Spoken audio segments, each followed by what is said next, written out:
What happens when an elderly woman complains of pain, but her own family and doctor dismiss it as just old age? You won't believe how her last "I'm fine" turned into a diagnosis that left the whole town speechless. Let me tell you something about getting old.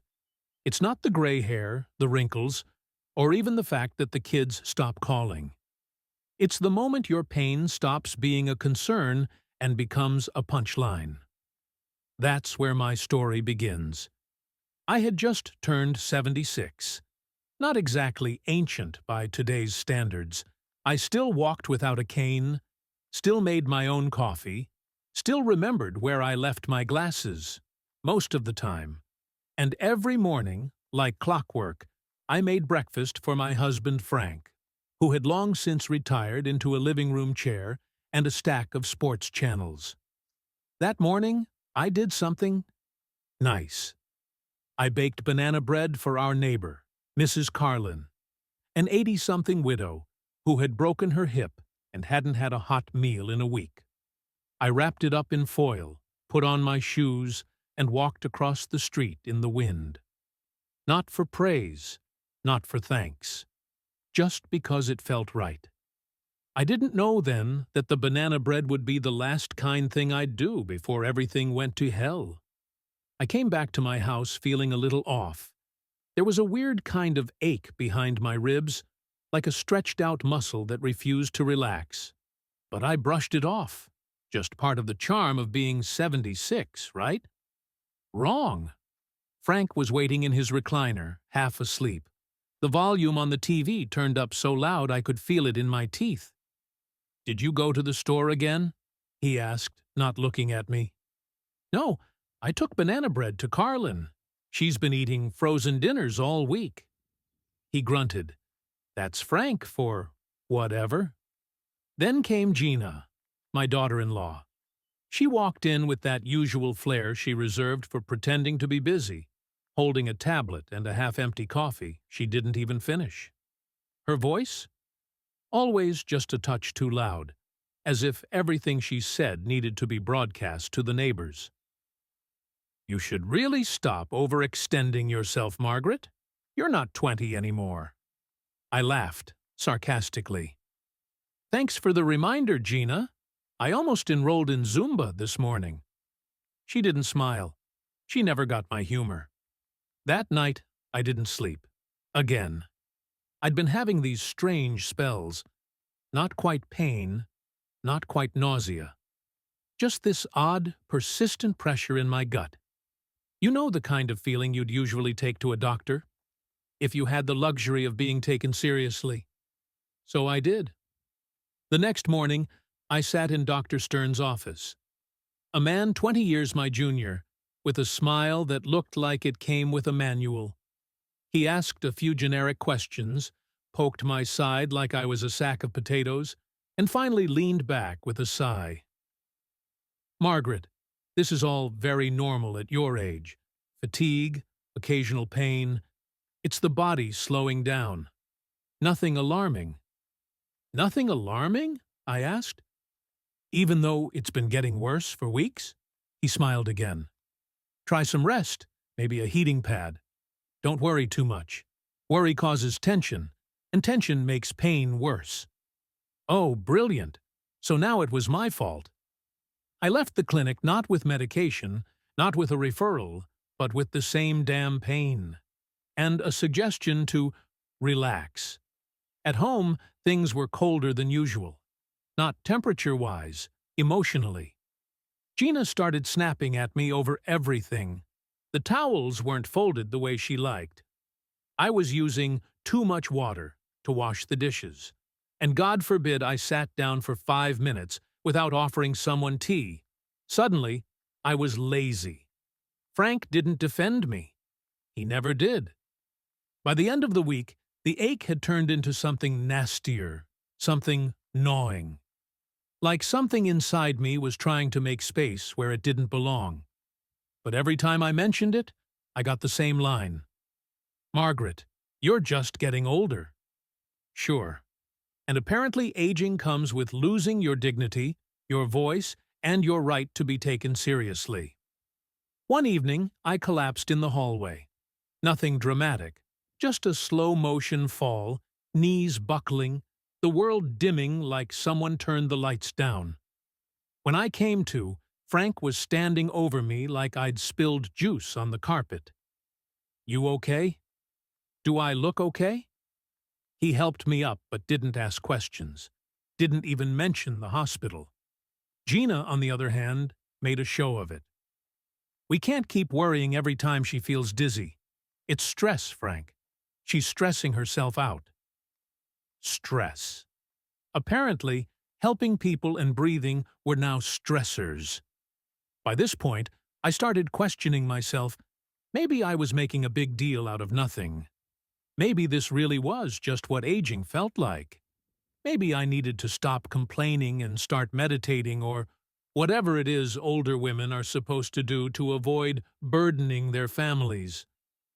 Then came the blood. Not a lot. Just enough to terrify me. I went back to Dr. Stern, who gave me the same tired smile and said, "We'll run some tests to be sure, but it's probably a minor infection." A minor infection. Meanwhile, I was starting to feel like a ghost in my own home. Conversations happened around me, not with me. They made decisions without me. About what food to buy, what bills to pay. I had become background noise, but not because I couldn't contribute, because they had decided I no longer mattered. I started sleeping in the guest room, not because I was kicked out, not officially. But there was a kind of cold war happening in the house. Every time I entered a room, I felt tension so thick it could choke you. Gina avoided eye contact. Frank barely spoke. And when he did, it was mostly about whatever was on the news, never about me. Then the hospital called. "Mrs. Sanders, we need you to come in. There are some concerns we'd like to discuss in person." That's when my gut dropped. To be continued. What happened next changed everything. You do not want to miss what unfolded when I finally learned the truth they'd been brushing off for weeks.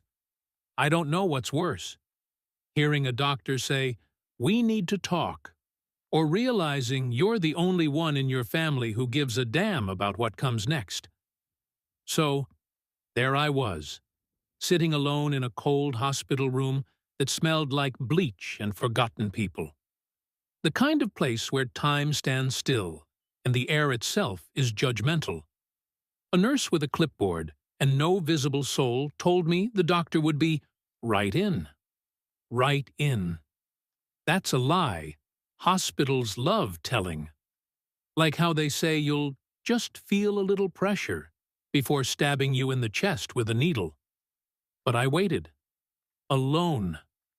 For 40 minutes. Staring at a poster that said, "You matter," while trying not to scream. When Dr. Stern finally walked in, he looked like he'd rather be anywhere else. Brunch, perhaps, or trapped under a vending machine. He sat down with a sigh, folded his hands, and gave me that smile. You know the one. The "don't sue us" smile. "Margaret, your blood work raised some concerns." My heart paused, then pounded. "What kind of concerns?" "We found some markers. It could be a number of things, but we'll need to do additional imaging." My sarcasm kicked in like a defense mechanism. "Well, doctor, as long as it's not just age-related fatigue, I might actually take you seriously this time." He blinked, didn't laugh. "It's probably nothing alarming," he said. "Let's just be thorough." Oh, now we're being thorough? After dismissing me for weeks? Where was this enthusiasm for being thorough when I was coughing up blood and losing consciousness in my hallway? The scan was scheduled. I came home with a tightness in my chest that no yoga or chamomile tea was going to fix. And when I told Frank and Gina about the appointment, you would have thought I'd announced I was going on a cruise with a rock band. "More tests?" Gina scoffed. You love drama, don't you?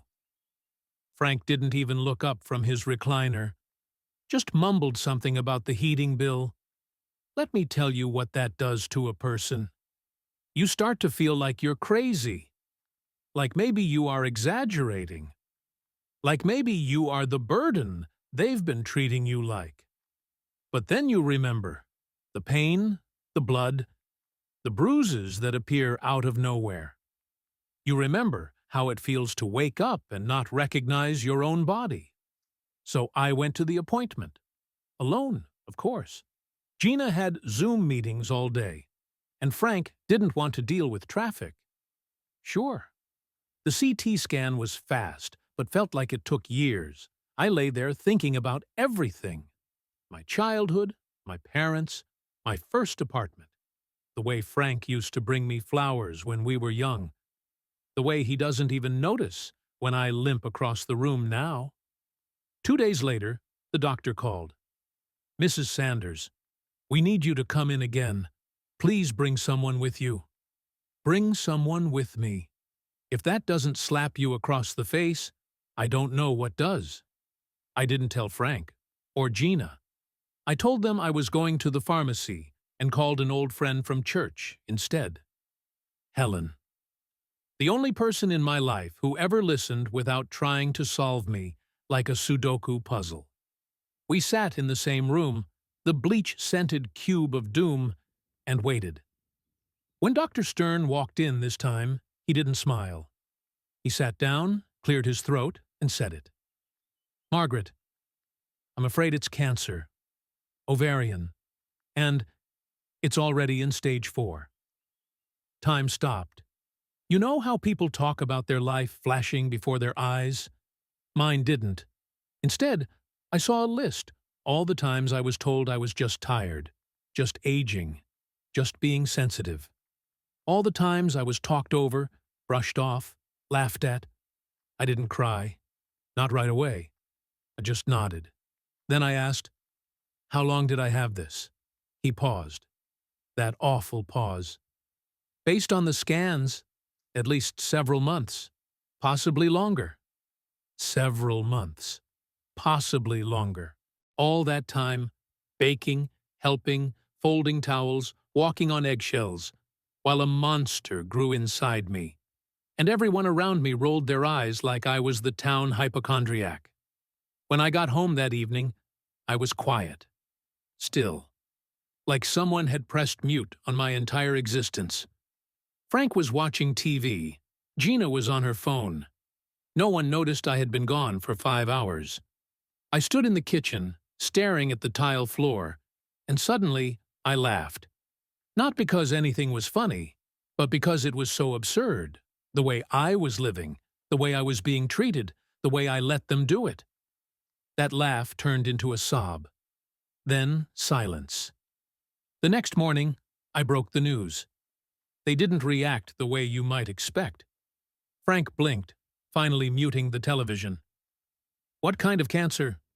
Ovarian, stage 4. A long pause, then, so, what does that mean? It means it's serious. It means I've been sick for a long time and no one noticed. Gina sighed. Well, we didn't know. You didn't say it was that bad. Oh no, sweetie. I did. You just weren't listening. For the first time in years, I felt a kind of quiet fury rise inside me. The kind that makes your voice calm, but your bones vibrate. I tried to tell you. I begged you to listen. But you were too busy deciding that everything I felt was just my age. Neither of them apologized. They just looked annoyed, like I had ruined their afternoon plans with my inconvenient mortality. That night, I made a decision. If I only had months left, and no, I didn't ask for a timeline, because I refused to give this thing that kind of control. Then I was going to spend them my way. Not as a ghost in my own house, not as a walking cautionary tale, but as the woman I used to be. Sharp, bold, and done playing nice. This is the turning point. Everything you've been waiting for It's here. Stick around to see how I stopped being the victim and started turning the tables. You ever reach a moment where something inside you just flips? It does not explode. No, that would be too easy. It clicks, like a switch, a quiet, deliberate snap. And suddenly, you're no longer begging to be heard. You're done. You're done. That moment hit me the next morning. I stood at the kitchen sink, dishwater up to my wrists, watching Gina march out the door without a glance in my direction. Again. And Frank grumbling about how the coffee was too strong. I was scrubbing their plates, after telling them I had late-stage cancer. And that's when the switch flipped. I wiped my hands, took off the apron I had worn like a second skin for 25 years, folded it neatly, then dropped it in the trash. Done. That day, I did something I had not done in decades. I went into town, alone, and not to run errands. I got my nails done. Bright red. The kind of red that says, "Don't assume I'll go quietly." Then I walked into a boutique and bought a dress that made me feel like I was still here. Not fading, not dying, living. When I got home, Frank didn't notice. He asked what was for dinner. "You have 2 hands," I said, without looking up. "Figure it out." He blinked like I had spoken Greek. "Gina?" Oh, she noticed. That night she cornered me in the hallway like she was about to deliver a TED Talk on how I was acting out. "You've been really off, Margaret. What's going on?" "You mean besides the terminal cancer?" She rolled her eyes. "That again? That again? Imagine being told your expiration date is closer than your next tax bill, and your daughter-in-law treats it like you forgot to take out the trash." That was the moment I decided this house, this family, no longer got to define who I was. Not even in my final chapters. So I made moves. I started by calling Helen again. We'd fallen out of touch for years, but she was still the same firecracker of a woman. Only now, armed with a smartphone and an Instagram account that put teenagers to shame. When I told her everything, the cancer, the way my family had treated me, the weeks of dismissal, she didn't say, "I'm sorry." She said, "Let's blow this whole thing up." Not literally, of course. We're old, not insane. But the plan was simple. I would reclaim every inch of my dignity, one act at a time. And if they didn't like it, too bad. First step. I told Frank I was taking the spare bedroom permanently. "No offense," I said, "but sharing a bed with someone who hasn't said 'I love you' in 8 years isn't high on my bucket list." Second step, I started a blog. Yes, a blog. Turns out, there's a whole audience of women over 70 who are just as pissed off and just as tired of being ignored. I called it Still Breathing, Still Loud. Within a week, I had 500 followers. Within 2, I had thousands.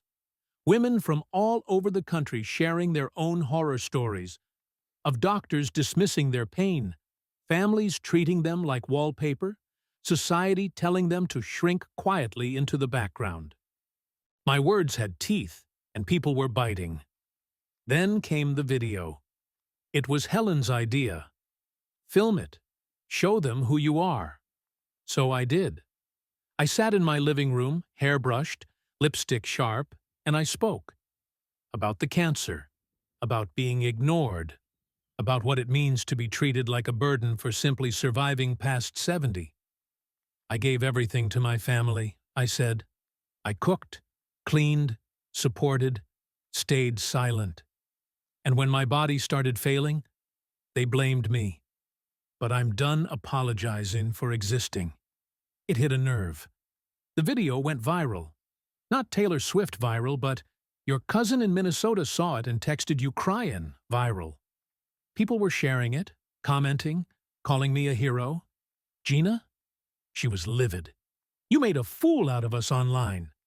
No, I said. You did that. I just finally hit record. Frank stayed mostly quiet. But one night, I caught him watching the video, and for the first time in years, he looked ashamed. But here's the kicker. Now that people were watching, the family suddenly cared. My meals were made, appointments scheduled. Gina even offered to help with content, whatever that meant. You know what that's called? Damage control. They didn't want me healed. They wanted me quiet. Again. But quiet was never coming back. I got invited to speak at a local women's group. They even offered to pay me. Frank grumbled something about attention-seeking, and Gina said, "What if people think we're the bad guys?" Well, I smiled. They're not wrong. That night, I slept like a baby. No guilt, no shame, just the satisfaction of finally owning my story. They had ignored the warning signs. They had blamed the victim. They had laughed at my pain. Now they had to live in the world where I refused to disappear. And just when they thought it was over, it wasn't. The final chapter is coming. You'll want to see how far I went and who I left behind.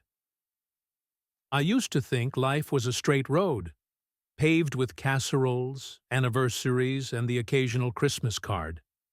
Turns out, it's more like a badly managed parking lot, full of potholes, blind corners, and people who cut in front just because they think they can.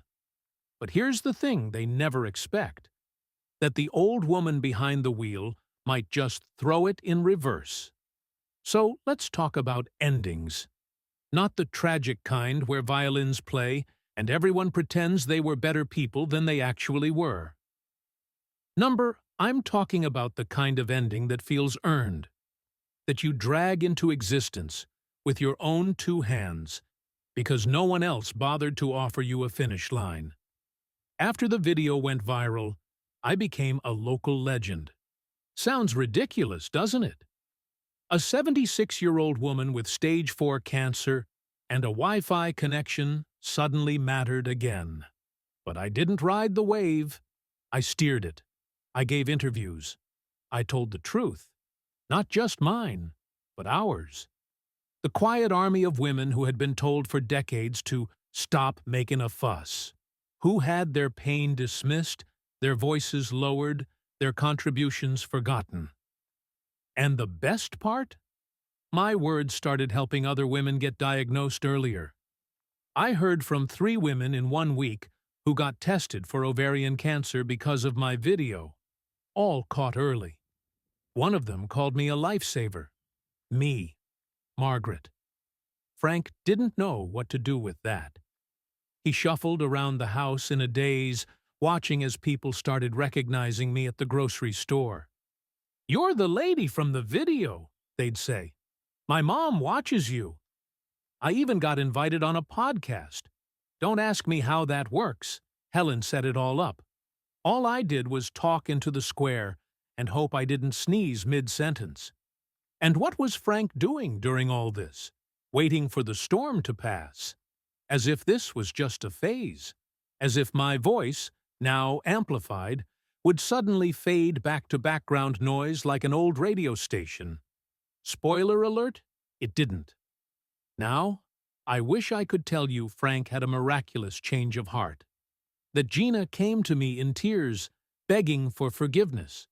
That they both apologized for the months, no, years, of treating me like luggage, something they had to carry around, not someone they chose to love. But this isn't a fairy tale. What really happened was much simpler. I left. No, not in a dramatic way. I didn't throw plates or scream. I packed a bag, a small one, some clothes, my blog laptop, the red dress, and my medication. Then I sat them both down at the kitchen table. "I'm not dying in this house," I said, "and I'm certainly not spending whatever time I have left being ignored by 2 people who only noticed I was alive when I made them uncomfortable." Frank opened his mouth, closed it. Gina looked confused, like I was speaking Portuguese. "Where will you go?" Frank finally asked. I smiled. "Where people care if I wake up tomorrow." Helen took me in at first. Her guest room was bright, smelled like peppermint oil, and had a view of the garden. I slept better than I had in years. Then came the offers. A support organization reached out. They wanted me to speak at their annual health awareness event, all expenses paid. And one morning, I received an envelope. Inside, a letter from a woman I had never met. "Because of you," it read. "I pushed back when my doctor said it was nothing. They caught my cancer early. My kids still have a mother. Thank you," I cried. Ugly, cathartic. "Who cares if I ruin my mascara?" Crying. Because in the end, it wasn't about revenge. It wasn't even about Frank or Gina. It was about me, about refusing to let my last chapter be written by people who hadn't even read the book. I never moved back in. Frank called a few times. He never said he was sorry. But once, he said, "I watched your speech last week. You looked strong."